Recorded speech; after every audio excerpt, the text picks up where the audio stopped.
Imagine you're getting ready for school, not just any school, but a new school, and you're entering high school. Your school is across town in an area that you've never really been to before.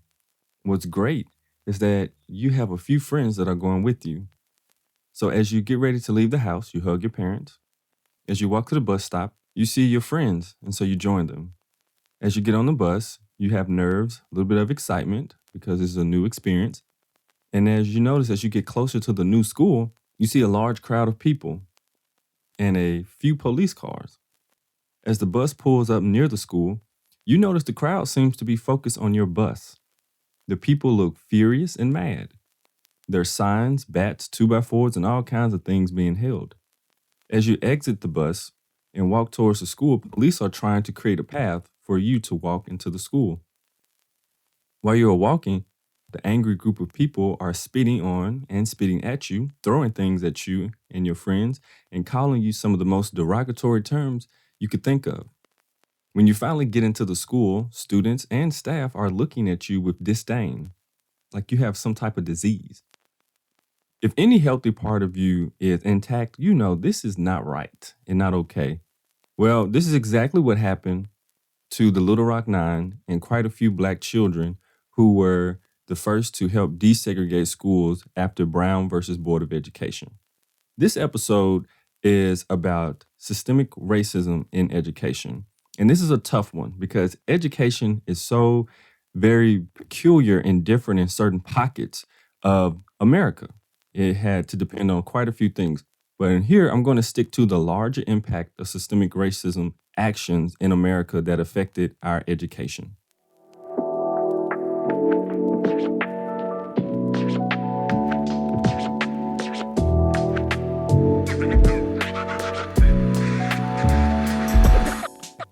Welcome to Do It for the Gram, an Enneagram podcast with your host, certified Enneagram coach, Milton Stewart, where we do it for the Enneagram, not Instagram. We make moves to improve our lives and those in our community. So I'm super excited to get into this episode. I fight for educational equity in Memphis because we still have some of the very same funding issues in education as we did, hundreds of years ago, to be honest. At least 100 years ago, 50, 60, 70 years ago. So this is very close to me, and this episode's a little difficult because there's so much when it comes to education and systemic racism and systemic issues in it. So I'm going to try to stick to pre-13th Amendment and post-13th Amendment and going closer to now in here with a couple of little zingers of these are some facts around certain things that were put into education that people may not know. All right, let's go intro music.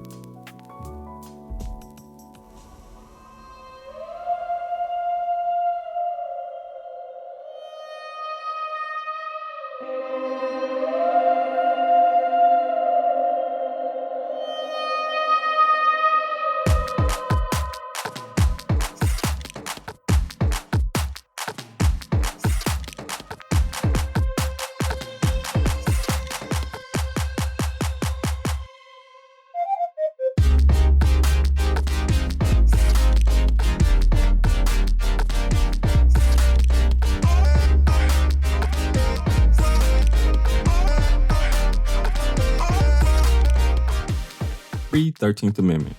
Racial biases are not new to the history of the U.S. education system. Dating back all the way to the 1800s, Native American children were taken from their homes and forced into boarding schools, where they were pushed to abandon their native language and to adopt a foreign religion.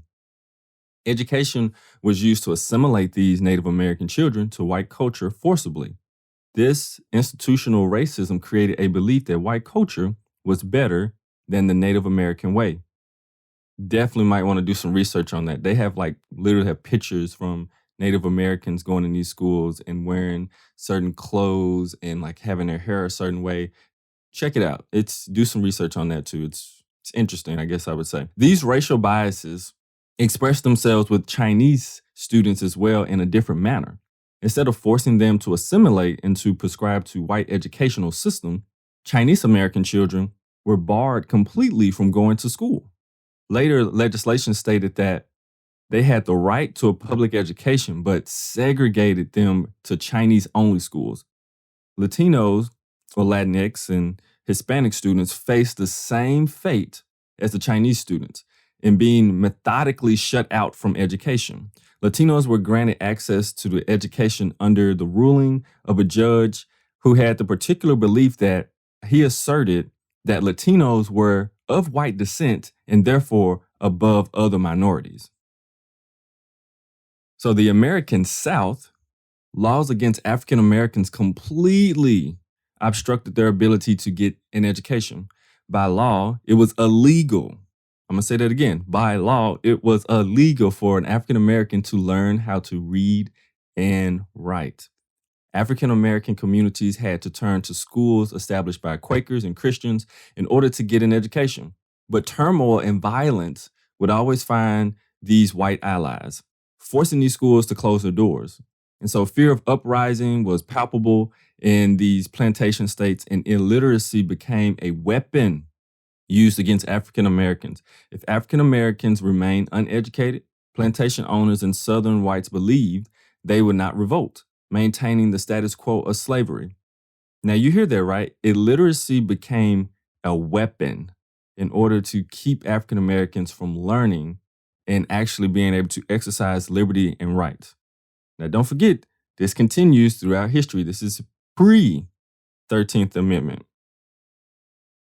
All right, so post 13th Amendment. Jim Crow laws then made their appearance around 1877. The separate but equal doctrine created an educational system of segregated schools, which is the doctrine, the court case, Plessy versus Ferguson. Under this doctrine, African American students had difficulties actually finding schools in their districts, or they were forced into schools that did not meet proper standards. Black schools were also constantly at threat of closure for the favor of funding for their white counterparts. Basically, the funding, which helps schools stay afloat in every place, just about, obviously, Black schools weren't being funded because now we have this segregation going on. We have Black schools, we have white schools, and that's how it was. But the county, the state, the district, they're not really funding Black schools or funding them at all. They're funding all the white schools. So Black schools are struggling. But that led to some things that actually started to kind of help Black communities in a way. And I'll talk about that in a second. So in the 1950s, Brown versus Board of Education turned the separate but equal doctrine on its head by subverting the previous Plessy versus Ferguson ruling. However, progress was met with violence. Schools effectively became war zones where violence called for military involvement when white protesters and African American students clashed. Photos of students as young as 6 years old being escorted by U.S. Marshals to and from school flooded newspapers as the racial bias in the education system fueled the coming civil rights movement. So think about that now. Literally, this is the story I was giving at the very beginning. We have kids all the way from kindergarten up to high school when after Brown versus Board of Education, who are able to now go to schools that are funded properly, that are completely white, for the most part. And they're having issues because there are white protesters who are becoming violent, who are becoming extremely angry, that in so extreme that they literally called in the U.S. Marshals. Think about that now. A U.S. Marshal, not even a police department of that area, has to escort students into school for their safety. Just think about how messed up that is. All right, so this civil rights movement brought about legislation that supported and pushed forward more of Brown versus Board of Education. The Federal Civil Rights Act of 1964 and the Department Office of the Civil Rights were created during this exact time. Both were enacted to ensure civil rights were upheld and that federal funding would be distributed without discrimination in the educational system. The crazy part about it is that racism is so deeply innate in our country that it's believed that racism no longer exists in our country for many people. In this new racism, blame of underachieving students of color is shifted to their parents, who were portrayed as slacking or uninvolved in their children's education. This shifts attention from the policies and structures in action that put a student of color at disadvantage. Additionally, in the case of African American families, many have been moving to the suburbs in order to pursue safer communities and better access to education. African American students sometimes find themselves a minority in a predominantly white school. Studies of these students have shown that while these students understand that they are free to pursue their education in any school, there's still a sense of being an outsider, of not feeling that they belong. The pressure to perform in such a case is a common feeling among these students of color. And so educational pressures is not only felt obviously by African Americans, but the difference in this pressure is not only to perform and be well and do well in life, but it is I have to perform because I am an outsider in my skin color. There's a like an extra layer of pressure simply because the color of my skin and how society views me. And I understand that to a certain degree because I went to a school and I would go to class and I would be one of the only black people in there, if not the only black person in there. And so you can guess history after 1865 was real tough for me because every time they talked about any issue on African Americans and black people, everyone would look at me either before they respond or waiting to see what I think about it. So it is something that's very true. That is definitely a pressure because it's like I cannot fail, and it's like I'm not just if I do bad, I'm not just doing bad for me or my immediate family. It's like I'm doing bad for like a whole, and I hate to use the word race, but race of people, because I'm giving in to what people automatically already think about me and people who have my same skin color.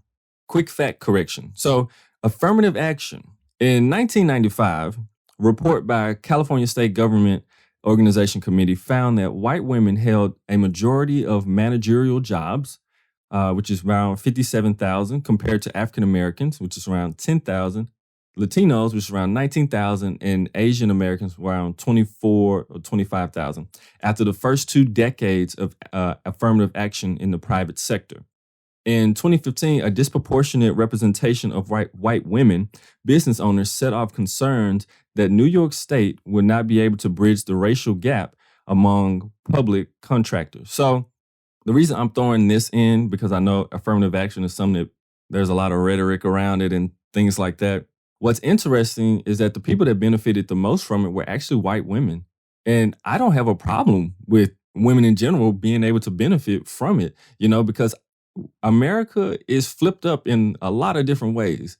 So I don't mind that. But the thing is, people try to use affirmative action to say that they were giving all these educational things to only black people, and they were getting a free ride because they're black and they're keeping out, other white people who were more qualified or something like that. And that's just not the facts. It's just not the facts or the truth. So I wanted to put that out there too to kind of clear that up because I know some people try to use that as a point. And I'm not going to go deeper into that because that could explaining affirmative action and why it was necessary to a certain extent. It makes sense looking at the history that we have. I'm not going to go any deeper into that. All right. So we're going to talk about black schools. So black schools, as Jim Crow segregation became the law of the land after Plessy versus Ferguson in 1896, white Southern leaders questioned the need for the continuance of African American education, and segregated schools remained unequally funded. In an effort to alleviate these conditions, African American parents and educators relied upon what historian V.P. Franklin describes as cultural capital or non-financial assets to better the conditions of the school. In these often one-room schools, parents worked with teachers to maintain physical structures while supporting cultural events and athletic programs. In addition, the cultural capital, as historian James Anderson argues, these families often paid what's called a black tax or double tax because they had to pay local taxes and use their own funds to support their own underfunded black schools. Black teachers also knew that their duties went far beyond academic instruction. They were often required to use their own funds and working outside the school grounds to help their students both inside and outside the classroom. Despite their lower salaries and compensation to white teachers, these educators held important positions within Black communities. They reflected the human aspect of the concept of cultural capital as Black communities during segregation, placed on economic and social progress of the children in their hands.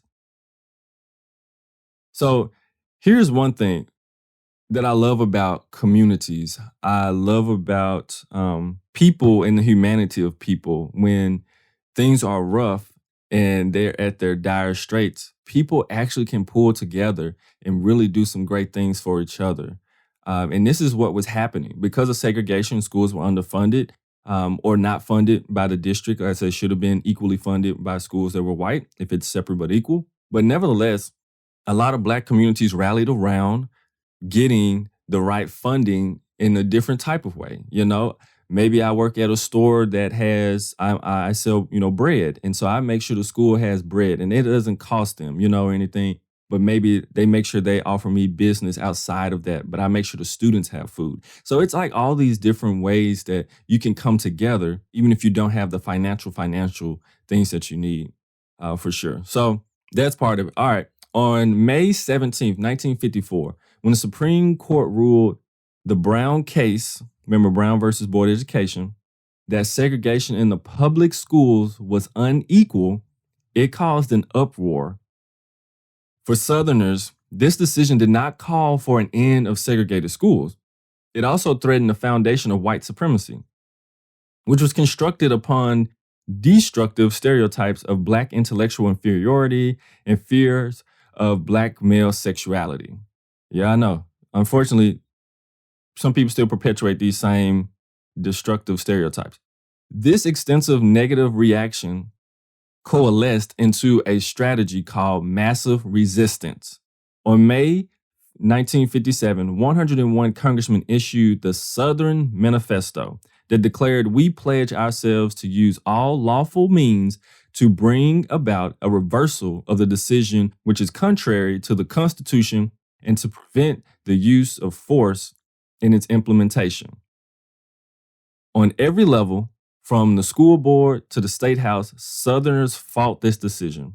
We are familiar with the case in Little Rock, Arkansas, where 9 high school students who enrolled in an all-white Central High School faced angry mobs and threats from the governor, eventually culminating to President Eisenhower's call for military action to protect these students. While the case garnered national attention, most Southern school officials quietly developed their own plans to delay or deny the implementation of desegregation, including grade per year plans, transfer plans, and school closings. So here's the thing that you really have to catch out of here. 101 congressmen issued a Southern Manifesto. Literally, they created a Southern Manifesto saying that we will not allow desegregation of our schools. We will not allow Black students, African Americans, to go to our schools, to be educated on an equal basis as other kids. So this is something that literally adults, and this is 1956. Please don't think I think sometimes we get lost in history as if it's like 2,000, 3,000 years ago. No, this was literally 1956. This is not that far ago. So it's not like people are missing some logical way of thinking and being able to empath. No, this is just messed up in our society.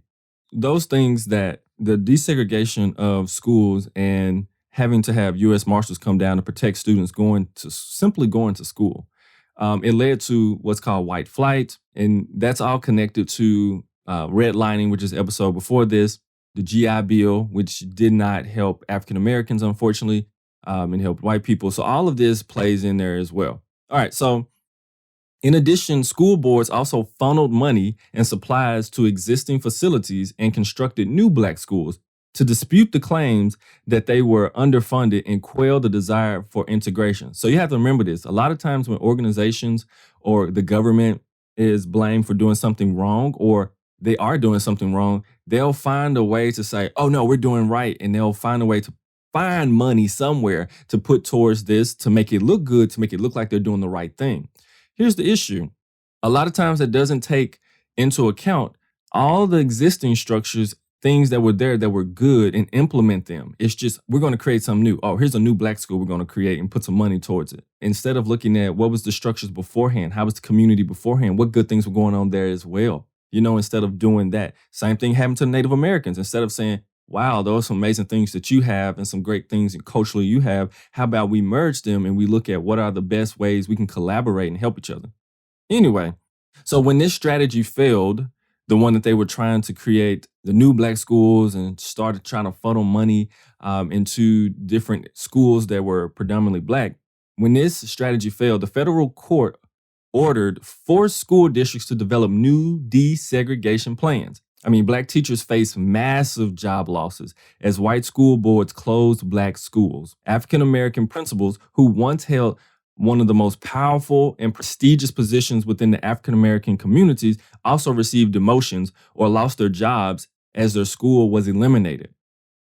And so here's the issue. So now that those things that they originally tried to do with these new schools and all these things didn't work, they had to come up with a new plan. They created a new plan and it closed majority of black schools because they're underfunded. We're going to close them. The issue is now black teachers have lost their jobs and or have to go work at another school, which causes a whole nother issue. We'll talk about it a little bit later. And then principals, they're demoted.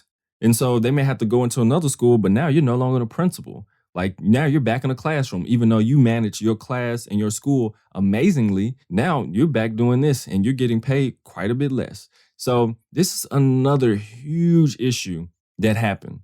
So after the NAACP returned the Supreme Court in Brown versus Board 2, the court ruled that desegregation should proceed with all deliberate speed. So one of the things like the Southern Manifesto, the idea was to, if we're not going to be able to stop it in other little districts, school districts, we're going to slow it down so much where almost like it didn't happen. And so the Supreme Court was like, no, you need to do this at all deliberate speed because right now we're trampling on the liberties and the rights of people in this country. So despite the continuous legal actions of civil rights lawyers, this term did not reflect the depths of Southern resistance as most children still attended segregated schools in 1964. This is about 10 years later, by the way. This year also marked the passage of the Civil Rights Act. This groundbreaking legislation made desegregation a prerequisite to school funding. A year later, Congress passed the Elementary and Secondary Schools Act, a component of President Lyndon B. Johnson's War on Poverty that appropriated money to public schools to fund educational programs and resources for poor children. This funding could also be removed if the school system did not desegregate. Under Johnson, the Department of Health, Education, and Welfare also monitored desegregation plans. While the federal government intervened in the area of education regarding desegregation and poverty, the government's role in education has increased since the end of World War II. The Cold War fears of the Soviet Union surpassing the United States, especially after 1956, the Sputnik mission sparked massive funding increases to support science and engineering in the nation's public colleges and influential initiatives such as a new math in public schools. And so what is good in this area is the fact that now there's going to be some oversight and overseeing and making sure desegregation actually happens in this area of this time period in America, which is good because the Southern Manifesto said that we're not going to do anything. Basically, no one's down here to like make sure that we're doing it. Yeah, you passed the law with some rules or regulations, but we don't agree. So we're going to resist it all ways possible. So now that you've attached funding to your ability to make sure you desegregate and take care of the kids in your community and the education and all the people, not just one version of people, not just one skin color or a few skin colors, all of them. Now, when you attach funding, people start to make changes. And so this was actually really good for making sure that like schools became desegregated. One of the biggest problems affecting desegregation involved the neighborhoods where children live. Most children lived in racially segregated communities. Remember, we talked about redlining in the episode before this, so make sure you check that out if you haven't already checked that out. And so the most feasible way to achieve desegregation beyond voluntary transfers was to transport students to schools outside of their neighborhoods. And so this was called busing, okay? Civil rights attorney Julius Chambers and his colleagues successfully made this argument before the Supreme Court, called Swan versus Charlotte County Board of Education in 1971. So prior to Swan, school systems in rural areas had transported white students out of their neighborhoods to attend schools for decades, while Black students were sometimes denied access to public school transportation. Although students reflected that the majority of white parents did not object to Black students attending school with their children, they drew the line when it came to their children having to attend. Although studies reflected that a majority of white parents did not object to Black students attending school with their children, they did draw the line when it came to their children having to attend schools that seemed to be unsafe Black neighborhoods. So working class white people also argue that affluent white people were unfairly exempt from busing plans, which is true. As a result, anti-busing protests emerged across the nation, and newly created private schools also developed as an option for parents to escape busing. So here's that part about white flight I was talking about a little bit earlier. So now that desegregation is happening and these private schools, these people who are like, I don't want my kid to go to school with a Black person. So we're going to create a private school and our kids are just going to go to this private school and we're going to educate here so that Black people will not be able to come and learn and be a part of the classroom with our kids. So as white people fled urban school districts and busing in what officials call white flight, suburban areas experienced more economic development as urban areas lost some of their tax base. Despite the objections to busing, southern cities such as Charlotte prided itself on the success in busing. While scholars often view desegregation through a southern lens, busing reflected the racial inequities in the national public schools as white parents protested against busing in cities as diverse as Boston and Detroit.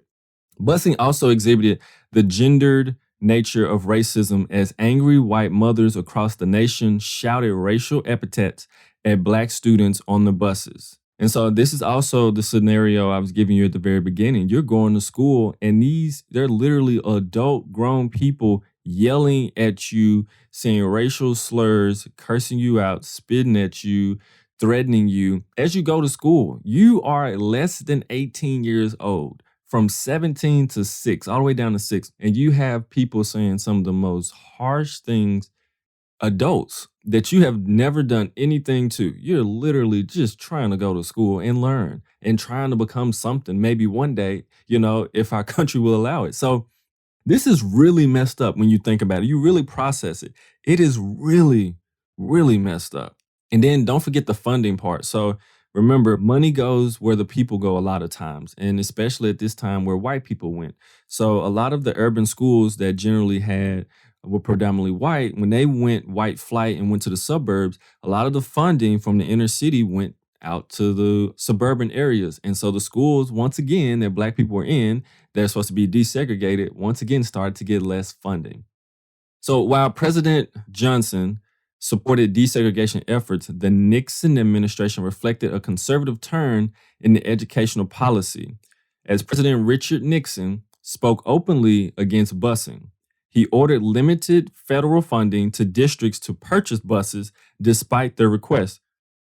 Although a national issue, the resentment over busing was one of several important factors that led to the resurgence of the Republican Party in the South as it became a safe haven to those angry with busing, and what they saw as increased intervention by the federal government.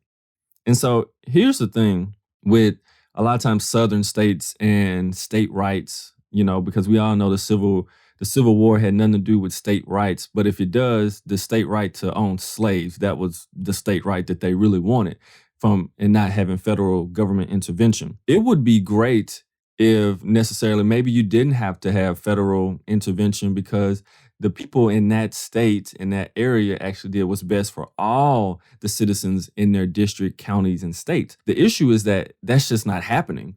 And it hasn't happened since then and doesn't happen now. And that's why federal government intervention is still needed in a lot of these situations. So like states' rights and these things, well, it would be great if they did everything that was good for all citizens and not just a few of those citizens who are the ones who have benefited from the history of America the most.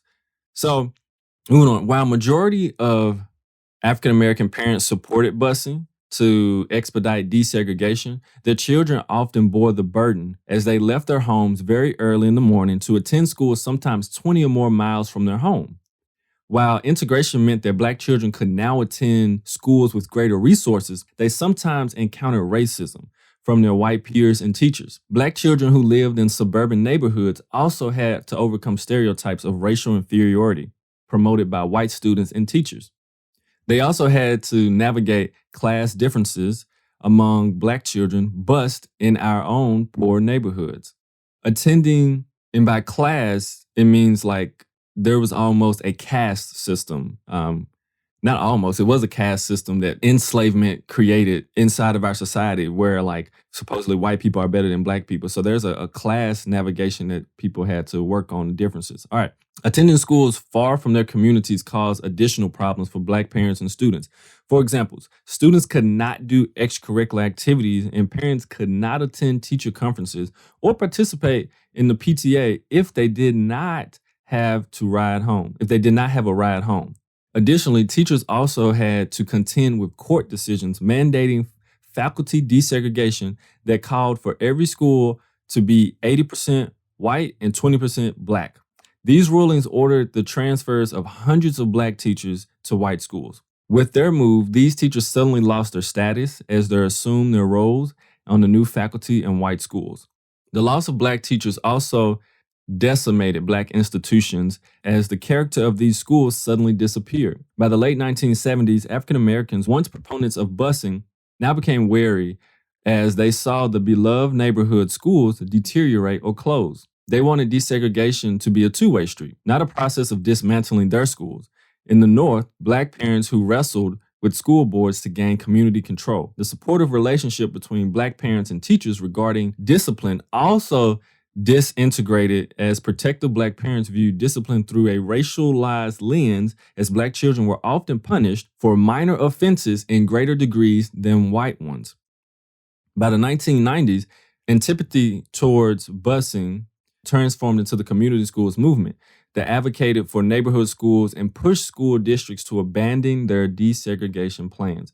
So here's the thing, and this is why it's systemic racism. This is why it's systemic. It's in our laws, it's baked into the rules. Here's the thing. So if you look at it, like I said before, because Black students were bused to the suburban schools where they were funded, there wasn't that many white kids bused to inner city schools. So these schools weren't funded as well. And students who probably should have been bused, who were probably more affluent, as we talked about earlier, more affluent white families, they made sure their kids did not go to inner city schools, so they went to private schools. And so all of the money, even from funding, is going literally to those schools in the suburbs, where the schools that were predominantly Black at first, who should, like, you should want a desegregation where it's both ways, Black people coming to white schools, white people coming to Black schools, and we're having these really good schools. It's not happening like that. And so the schools that are predominantly Black are taking the brunt of it and not getting funded and still have less resources. And so it's starting to break down the schools in that neighborhood and the community. Once again, the same thing. And this is structural. Decisions by people, but this is structural.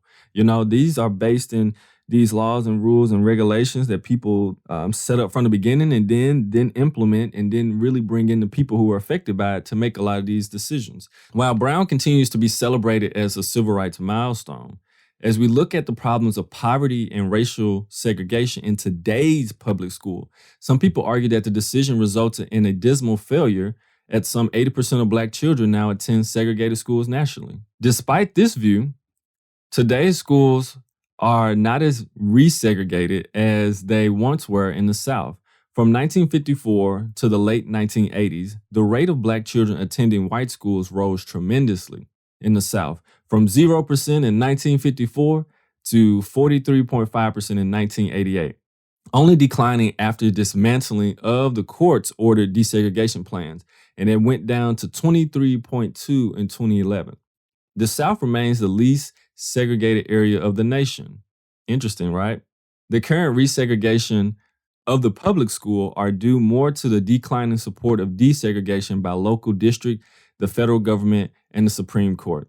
So what you'll see here is that it seems to be going similarly back to what it was, unfortunately, because I'm really thankful I went to a high school that it was predominantly black, but we had different people from different races there. We had white people, we had Asian people from different races. And I absolutely loved it because I learned so much that I did not know about different cultures and different people and different things. I'd be like, oh shoot, I didn't know y'all did things like that. And it made me see the world in a much bigger way, and have more empathy and acceptance and love and care for other people that I just didn't know about, that I had already my own made up stereotypes about because I just never been around. I never experienced it. So it's kind of messed up that it seems to be trending back in that way. And so education is a big thing we got to focus on. As a result of Brown versus Board of Education, black children, while no longer legally barred from attending white schools, are now limited by class status and neighborhood location. Although busing attempted to overcome residential segregation, it could not withstand the national backlash. While Brown addressed discrimination against black people, today Latino children comprise the majority of several large urban school districts in the US. Although they were not legally segregated by race in most areas, Latino children continue to face discrimination despite the advent of policies such as the bilingual education that helps all immigrant children. Most Black and Latino children in these areas attend schools with double the segregation of race and poverty. Historically, public schools accepted children regardless of class status, but now they face competition for more selective charter schools and other school choice initiatives that affect racial diversity goals as well as class. Also, children who grew up in suburban middle class or moving to gentrified urban neighborhoods and sending their children to private schools. In major urban cities across the nation, middle class parents, regardless of race, have abandoned public schools due to fears of limited quality and violence, negatively affecting discrimination goals. Charter schools and voucher programs have emerged as options for parents who wish to avoid sending their children to poorly functioning public schools, but the results remain mixed. While as a democratic nation, we appreciate Brown's demand to end racial segregation in schools and cite the benefits of diversity, the initial ambitions of Brown remains unfinished and its legacy complicated. As education officials debate the merits and the impact of school choice initiatives, we must not abandon the need for diversity in public schools.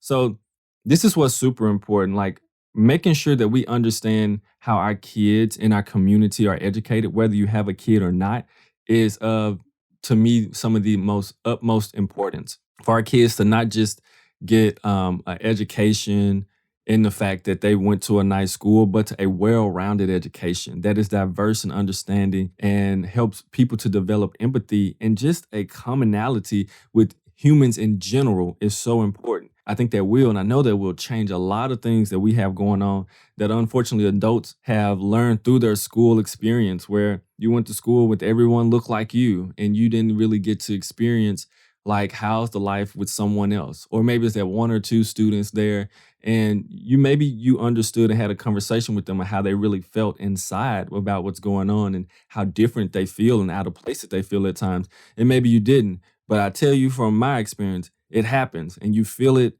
very deeply on the inside. And so, trying to quote unquote be yourself, Enneagram, unmask things, go deeper, it can be difficult because part of you has a mask on because you're trying to not only necessarily fit in, but you're trying to make sure that you look the brand of successful or okay in that area. So it's heavy. I'll tell you that. That's probably the best way to explain it. So when it comes to education, I definitely, for people who are educators who love education, this is a place where we need to know what's happening with our school board. We need to know what's happening within the schools, and we need to be fighting for equity, equality, and a better education that involves social emotional learning as well. A lot of times it's just head knowledge you're learning in school, and you don't understand the impact of how society is affecting each other and how to actually engage with people in a way that is understanding, that supports and understands, like, wow, you're different, or you're feeling this way, or you came from this background, and maybe that's why you're responding like you are. So I need to give you space and create space to understand you better, and hopefully you understand me better as well. Our education system doesn't do that as a whole. Yeah, it's being added in social emotional learning, but it's not enough. And the funding a lot of times is still really messed up for schools. If you look around your district and you start to pay attention to it, it is ridiculous how little our teachers get paid for how much work they actually do. And so even when COVID hit and a lot of parents had to have their kids at home and had to like work on educating them or having them for the day, and realizing a lot of them, the impact that teachers actually have, and the energy that teachers constantly work with, because they're not just dealing with like your 1 to possibly 5 kids. They're dealing with like 20 plus kids in the classroom. And sometimes, at least for inner city schools, and we talked about how the funding is messed up, how it's desegregated, how like our communities have been ravaged by a lot of systemic racism.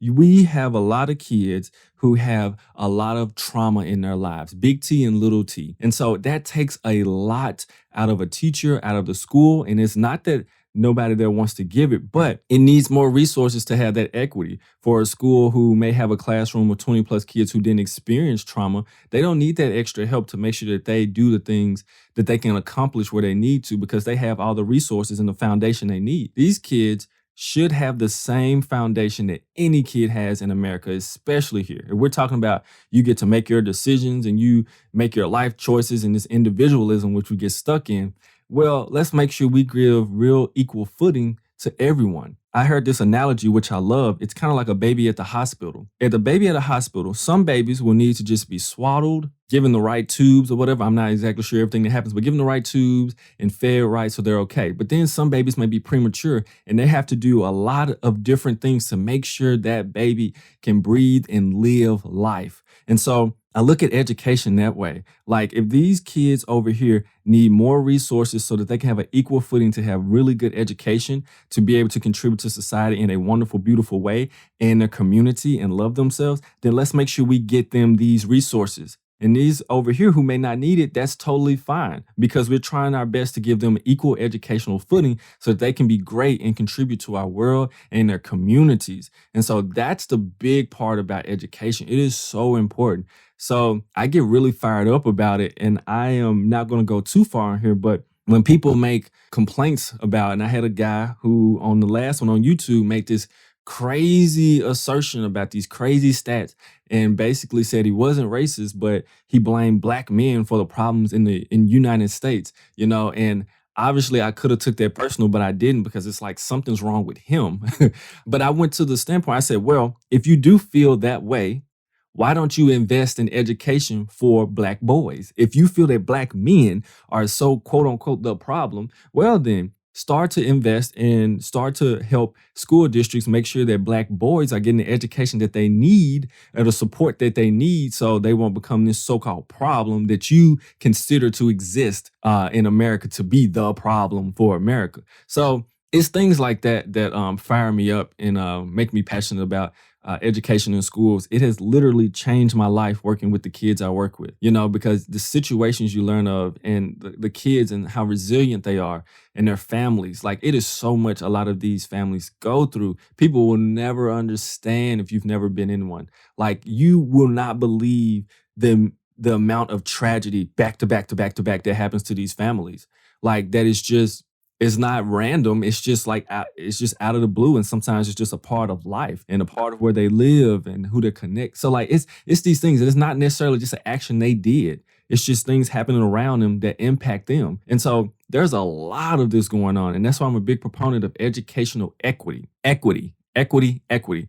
I'm not talking about equality right now, because we need equity before we can get to equality. All right. So we need to make sure that we're making sure all our districts are providing educational equity. So if you listen to this episode and you're wanting to get into it, like, listen, start paying attention to your school district, to your schools, find organizations. One of them that I'm a part of is Stand for Children.